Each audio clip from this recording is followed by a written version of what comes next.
No flip away. What's up, everyone? I'm Bryce, aka Bright Ape on Twitter. And I'm Will at A Raving Ape on Twitter.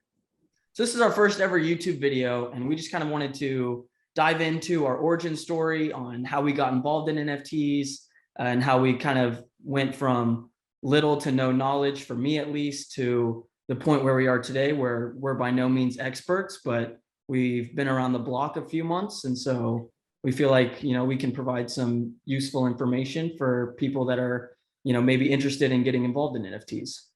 Yeah, I think where we ultimately would like to take this YouTube channel is to kind of share our information and our knowledge and our skill and tips and tricks and all the stuff in between that kind of has made us very confident when it comes to buying and selling NFTs and then trading different cryptos, and basically kind of just create this just this content that would be the same kind of way that I shared information with you, Bryce, to get, like when I brought you into the space. I think ultimately, if we could kind of create this, we get it to a point where I did a lot of the front end research because I was the one that was kind of digging in and leading the way. And then you were kind of tied up with college, and it took me a while to get you into the space. But I mean, ultimately, I had to dish off some information to you. And then as we've gone along, we've kind of just been continuing to grow in the space together. And so, I think in this video, we'll just talk about the origins and how we got here. And some of it's a little funny. Some of it's just like kind of by chance and right place, right time. And, just also too, to just highlight that there's possibilities all over the place, and maybe just kind of introduce and pique others' interest in the space. So I don't know if you want me to go ahead and kind of start, but I was literally just about to say, we've been in this space for quite a few days now, and I still don't think we've even had the conversation of what really got you into NFTs. Because like you said, you brought me into it because I was busy with college and everything, but I still don't think I even know, how you got involved in NFTs, what like opened your eyes to them and what made you think, oh yeah, you know what, I'm going to invest in this because why not? right? Like basically taking the leap of faith, because that literally is what it was in the beginning. So how I started was I had kind of gotten some exposure. Like previously, I had been like exposed to crypto, like Bitcoin and some different coins early on, like back in high school, which was, I don't even know how many years ago, 9 something years ago, maybe. That might totally be wrong. But anyways, how it really started with me getting involved in crypto is like me and my friend in high school, we were in 9th or 10th grade, and we were going to set up a mining rig in the school, like in the school's old computer lab, and that got shut down. And ultimately, like because we were in 9th or 10th grade and we were living overseas at the time, we didn't really have access to like go buy Bitcoin. So like I totally missed out on that opportunity. And then I remember in like the bull run for 2017, 2018, I saw it like peak up. And then like that summer, I think it was summer of 2018, I was in Texas doing an internship, and I kind of like made the decision then that I was going to learn about crypto. And so I kind of like did a little deep dive, which really wasn't anything at all. And it literally lasted like two months, because I was like, oh, I'm going to just start dollar cost averaging into crypto. And so that didn't happen, which is, I'm so bummed that I didn't get in then and consistently contribute to building a crypto portfolio then. So basically it came around to, I started seeing some like murmurs about NFTs, and that was coming from Blau's social media channel, because he's a DJ, and he was kind of talking about like music and audio, music and art kind of combined NFTs. And so that was kind of interesting.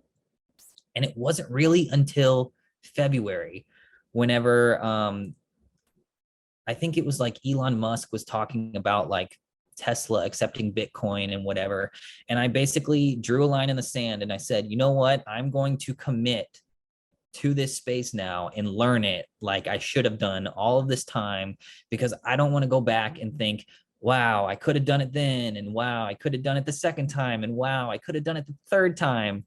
Right. I feel like you're known So for like, being early to something and then just like falling off the train. And it's like, oh shoot, if only I was more involved in Bitcoin back in 2012 or whenever it was. right, I mean, there's so many like what ifs, and it's like you can't kick yourself in the foot too hard about missing out on those opportunities. You can literally only look forward and figure out how are you going to make a plan going forward. So I basically, like, since February of this year, 2021, I started listening like every day religiously to different YouTubers and different podcasts and anything that I could consume and learn, and kind of basically do like an immersion class into crypto. And that kind of steered me ultimately to NFTs through Blau, and some of the stuff that he was doing. So, I mean, I can pull up some of that stuff. I already had pulled up an email, which is the very first email that I received about NFTs. And this was from Nifty Gateway, and it's from October 2nd of 2020. And so this is, I had never actually really read this. It's kind of funny, but it was about their first drop on Nifty Gateway. Very successful drop. This is such a basic email. Yeah, right. It's kind of bare bones, and it's like this is exactly almost a year ago, right? I mean, we're Yeah, September we're about a 22nd. week away or so. Yeah, so it's funny because it's like, what is crypto art, and why should I care? I mean, because honestly, that's the biggest thing, is like they were trying to figure out how to bring people into the space. And so it's funny now looking at this, just because I didn't have any clue what the heck this was. But Trevor Jones is a pretty well-known artist. And this is the bronze bull, which they're saying originally sold for 200. And wow, it's now selling for over $4,000. And so like this is super funny to me, because if you go and look at the listing, there's actually a couple other there might be a couple other bronze bulls or bulls in the collection. I don't quite know. But if we just look real quickly for the bronze bull, Holy crap. a month ago, it sold for $125,000. And like you can see like just the price increase over this time, a year ago. So like, look, there was no action for 5 months, and then no action again for another 5. So it's like these NFTs are the super early, and this is interesting too. Pretty big whale kind of people and big collectors in the space. E.T. Young and 888, those are like the names that kind of jump out to me. I don't really I'm not super familiar with all of them, but these are like some of the more OG guys. Like 888 is a very big collector, and here you go, he's got a massive collection of Pac cubes, and Pac is a big well-known artist. And this drop was done through a major auction house, Sotheby's. And so we can get into all this in another video. This is kind of just a little rabbit hole that we're jumping down, but it's funny to go back and entirely look. too easy to do in this space. You can start and plan one thing, and you're going to end up talking about the exact opposite of what you initially planned on, or looking at Sure. the opposite. I mean, like when I started off, I was looking into just trading coins and kind of swing trading different cryptos. And then ultimately I kind of jumped into a rabbit hole for DeFi, which is decentralized finance. I'm not going to get into that because I'm not well versed enough to talk about it. But basically I had loaded up on a low cap, which is kind of like a very low ranking coin that I was kind of drinking the Kool-Aid on. I still think it probably will have long-term success because it's solving an interesting problem for DeFi, for the DeFi space. But basically, I had dumped a lot of money into that coin, and I probably lost 90% of it, which, yeah, they launched a feature, and it totally just, the big whale holders of the coin quickly got their rewards, pulled it all out, and then dumped it on the market. So that was in a weird space. I'm really glad I didn't give up then, because I would have been, I totally could have just said, well, I guess that's the end, or I could have still been holding those coins and not taken the leap of faith. The funny thing though, I don't know if you know this, but when we went in on the second ape together, the Bored Apes, this is not the one that we So got. yeah, fun fact, but Will and I own two Bored Apes. Will bought his first one. How many days ago was it? That was like your first big, not big purchase, but that was like one of your first NFTs you owned, right? This is actually, I think, the third NFT I owned. And so I bought it 143 days ago. I bought this one and then Blau's Glass NFT. Hopefully, let's see here. Blau Glass. Okay, not going to show up for me. Nice. This is Nifty Secondary. It's a great tool for navigating Nifty Gateway, which is a great onboarding tool for crypto space because it allows you to buy NFTs with your credit card. We'll obviously be going into some more of this information on the different platforms and stuff later on. But so here's Blau's Glass NFT. This was the first one that I bought. And I think it's really important before we get any further, like just to highlight right here that if you're watching this and you're new to crypto for the first time and you're new to NFTs, like there's a lot of flashy stuff and it's all very interesting and you want to just like dive in and just YOLO, risk it, whatever. It's important to know that like, yes, I spent what, $2,000 something, $2,222 on it, I think it was. And the important thing is like, I was going to be okay putting that money on the line. And it wasn't like I needed that money for something else, because the worst thing you can absolutely do is hop in and think I'm going to get an instant return on my money. And like, it's just not going to happen like that.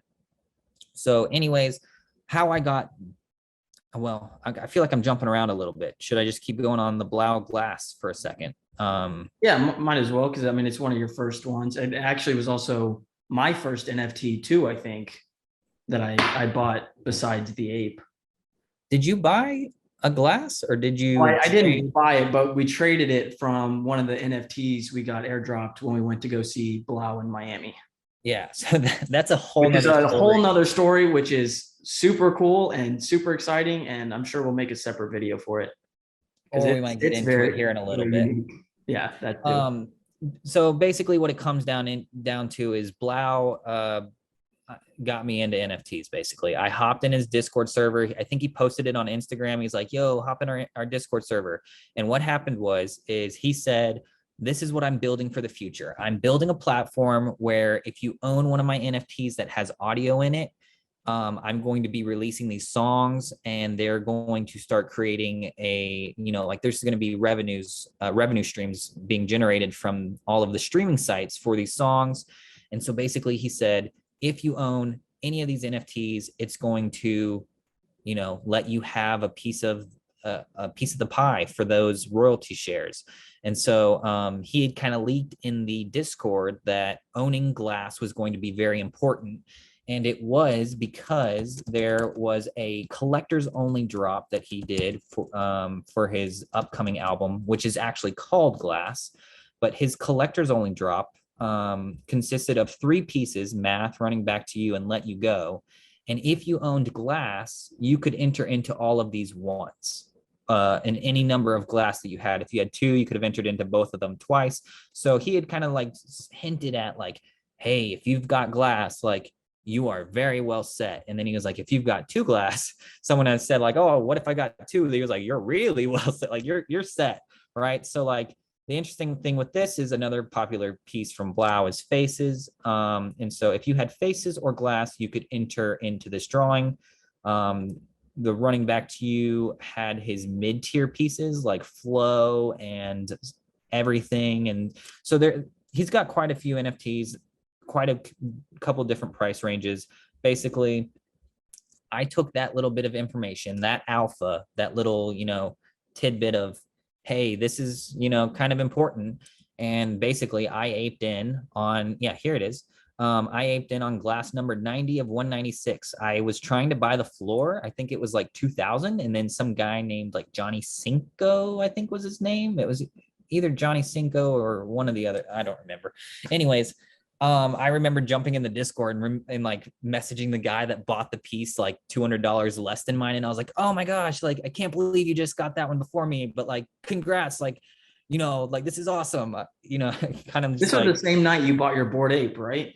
yes. So I thought, yeah, I remember look talking at with this. mom and being like, Will just spent $3,000 on NFTs, which to me at the time, I was like, no clue what it was, no clue, anything about NFTs or the space or anything. And I was like, this guy just spent $1,000 on a picture of a monkey.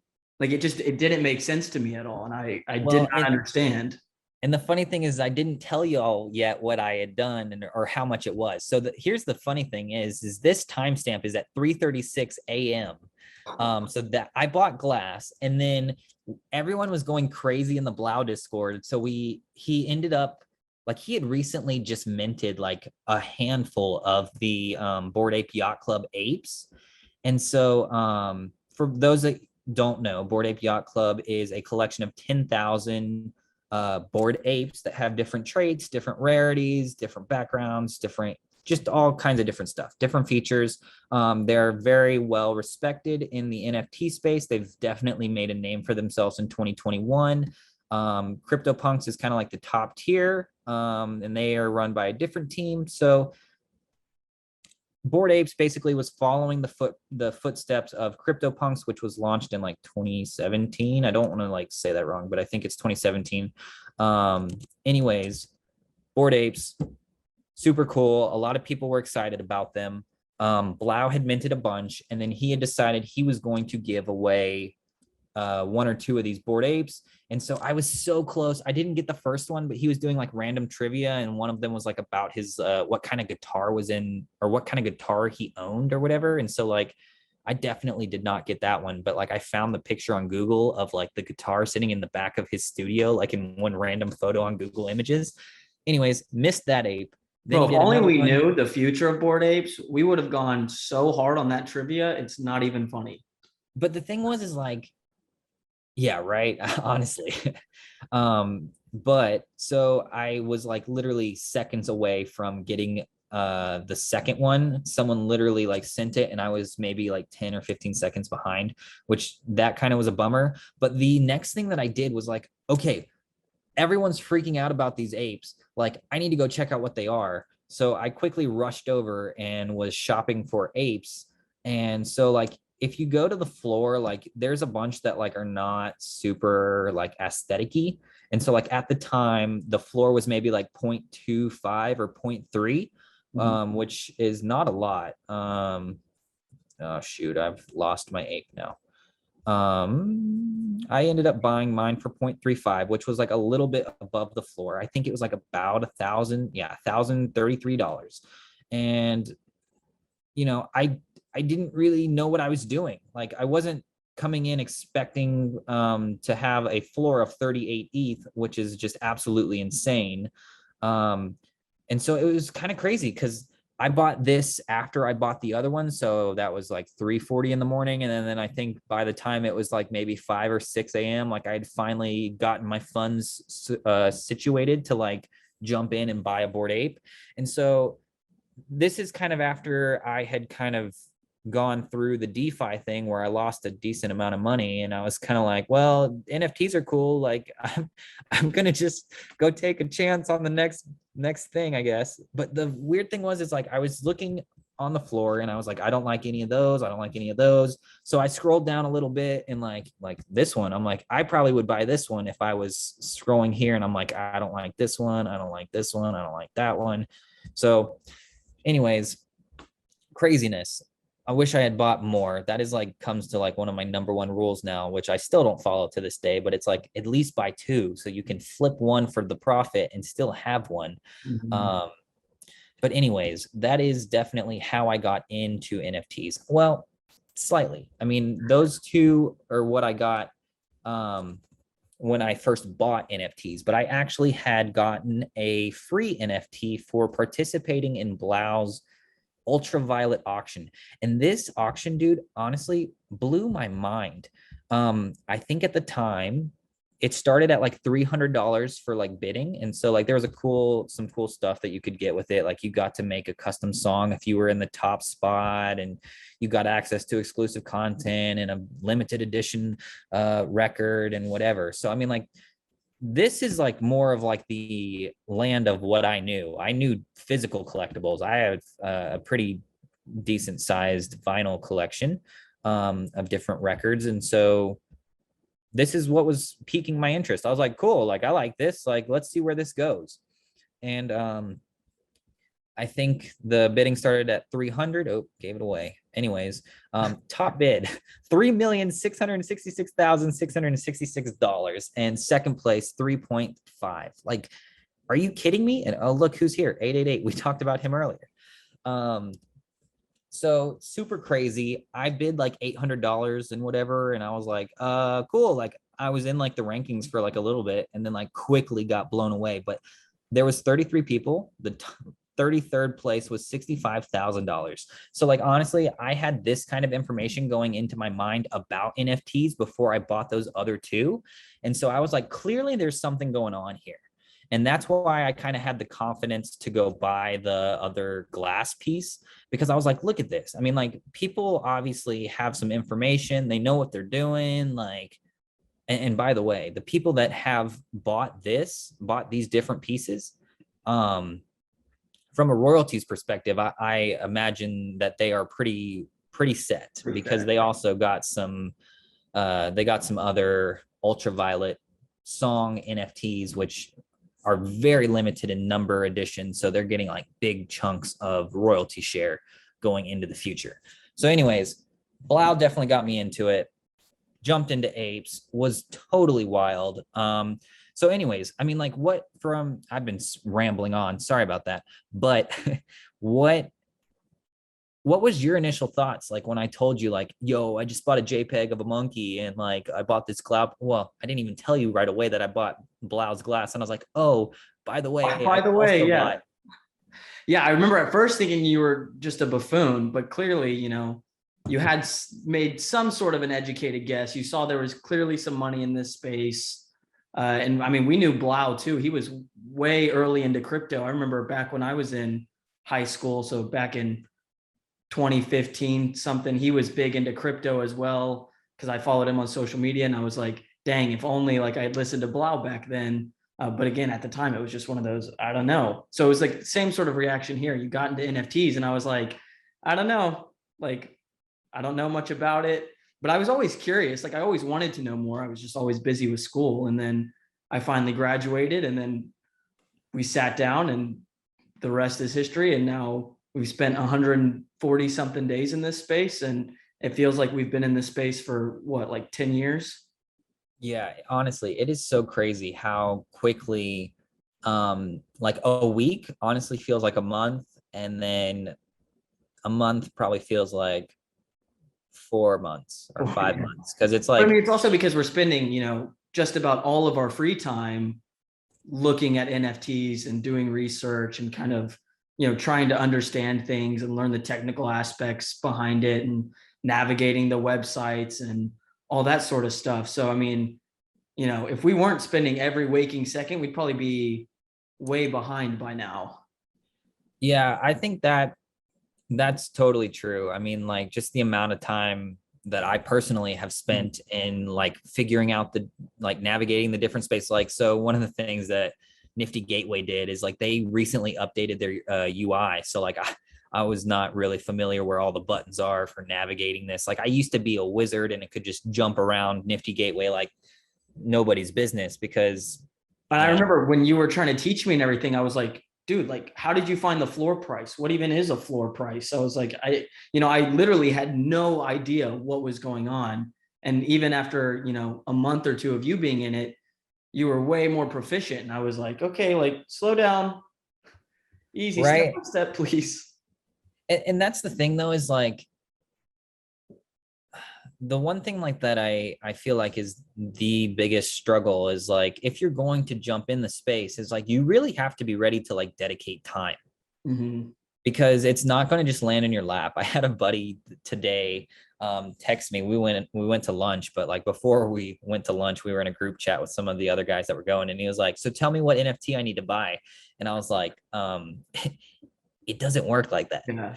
Like I'm not gonna like gamble with your money." And that's honestly, if you just like willy nilly jump into the space and throw some money around, like, Odds are you're gonna lose.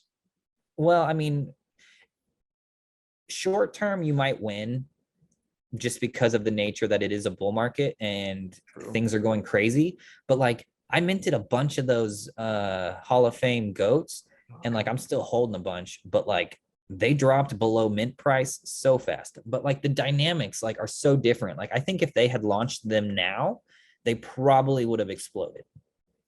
So Well, it's it definitely a depends. timing thing. And like, just because some influencers say, oh, a project's going to the moon, or like, the Discord's full of members, like there is a definite level of like research that you need to do. Yeah, And, you can't I'm just trust guilty. I didn't, what were you saying? you can't just like trust every TikTok influencer who tells you buy super yetis or buy pudgy penguins or Right. sometimes it may work out, but nobody has the crystal ball on what's going to happen with these projects.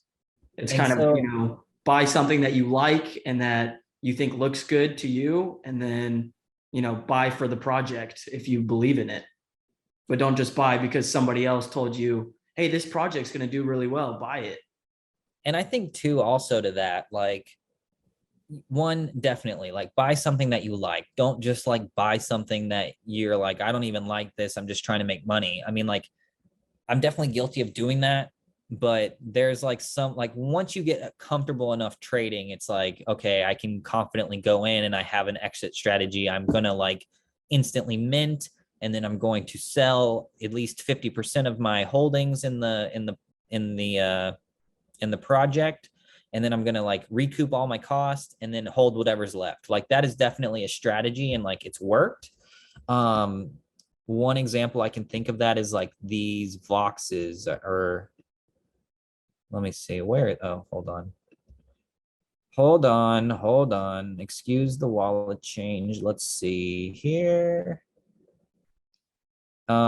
Yeah, these Vox collectibles, like they had an initial pump up and then they pretty much died after launch day, but I was able to sell, like I think I minted a handful. We can see real quick on Etherscan. Yeah, I minted what, five? And so I sold off four of them and made all my money back. And so now I have this one for free, but like the floor hasn't really done anything yet. It definitely dumped to like the low 0.06, maybe 0.05. And now it's kind of made a resurgence back to 0.17. So like, that's cool. But, you know, obviously I would like to see this go up in value, but I think like this, for example, is going to take some time. So I really have no issue at this point, just holding on to it because I got all my money out and now I'm just kind of free riding that one. Um, that one was kind of interesting though. Like it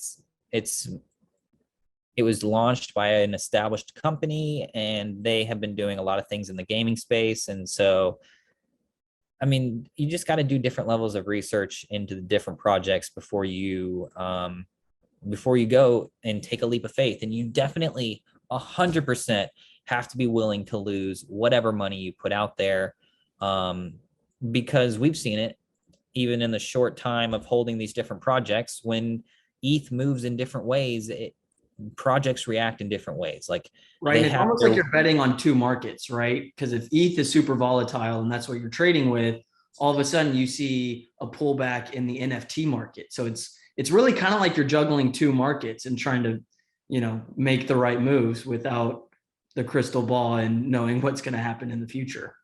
right. I mean, but that, the whole like trading with two markets thing is what makes NFTs and the return on NFTs so powerful. Is like, the way you look at it is ETH is going up in price and your NFTs are going up in ETH amounts. So like you're basically compounding your gains, which is super awesome. It's definitely like helped us accelerate super quick in terms of stacking that ETH. And so you have recently just kind of been getting in and making some good flips. So a lot of that solid projects. I mean, your first big win was a It was a cipher. I don't want to cipher. Oh yeah. necessarily pull it up, but Hideki, there we go. Not This even is try and pronounce the that. laggiest of pages because these are all on-chain. It's all on-chain art, so like it's not stored anywhere.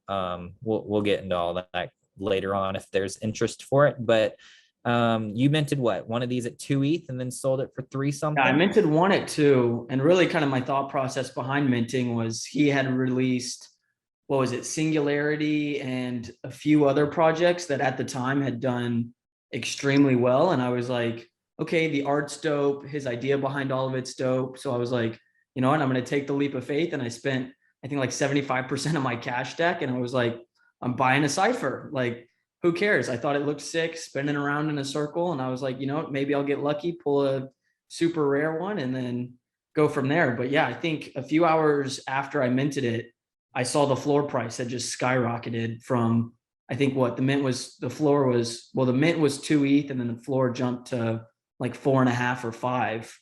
And I was like, I'm getting out. Like I'm going to take that gain and Deuces, see run you for the later. hills.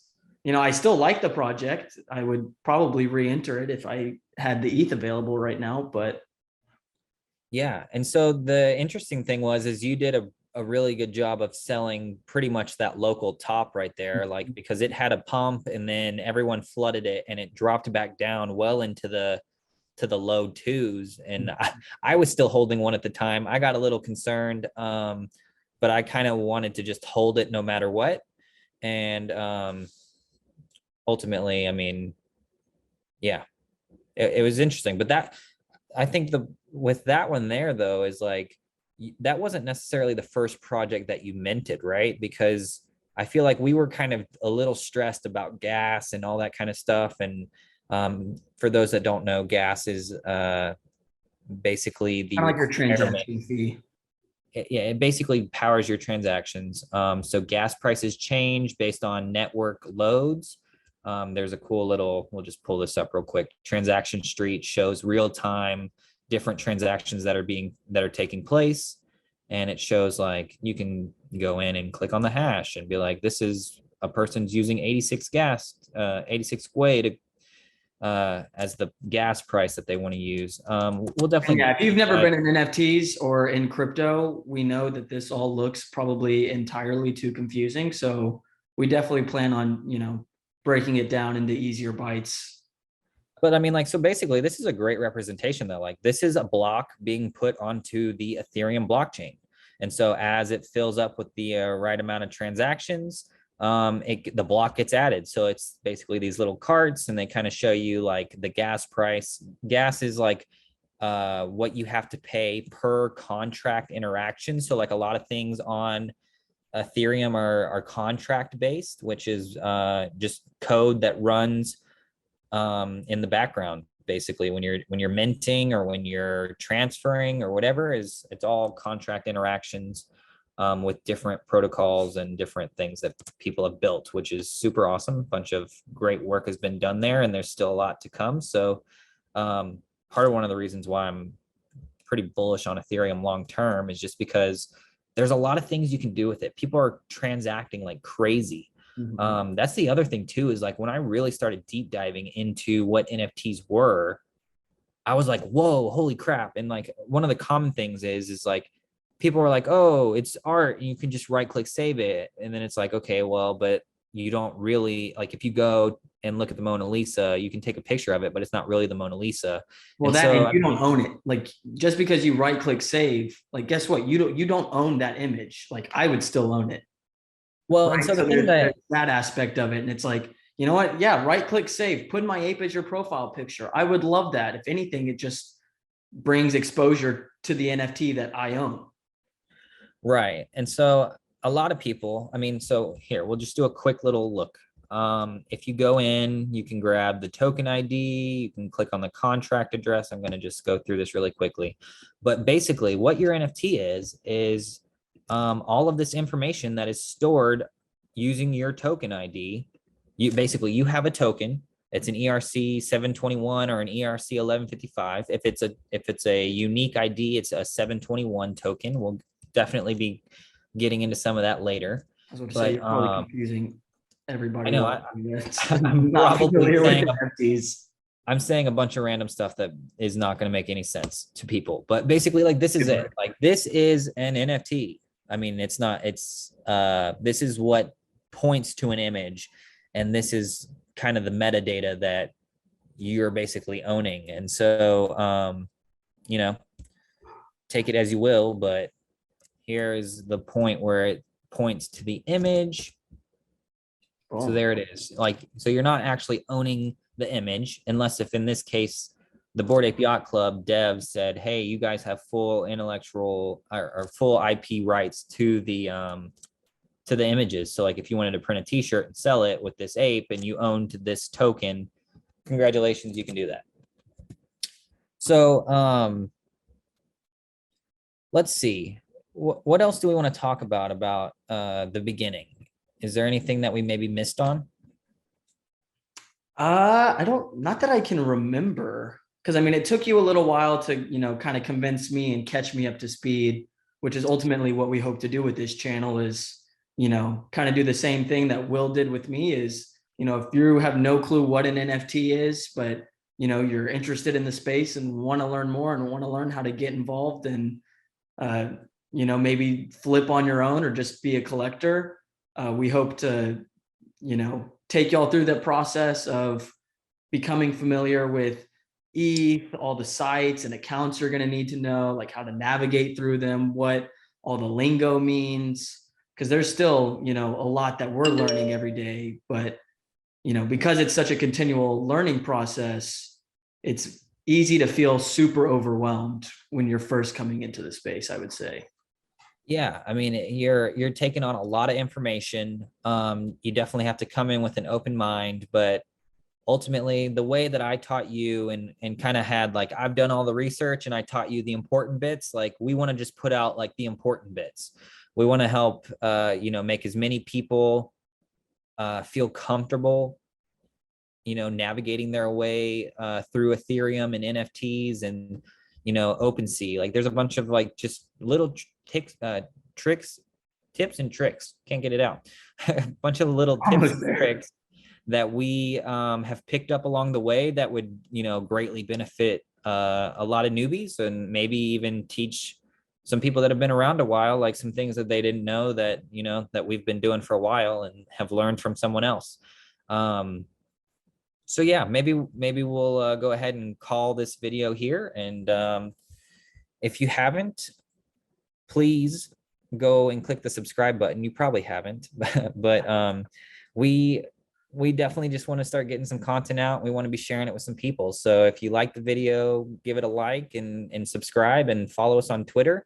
Also, if y'all have any questions about NFTs that you would like us to, answer, drop them below. We'll, read through every comment. And if you leave a question, we'll try to the best of our ability to answer it.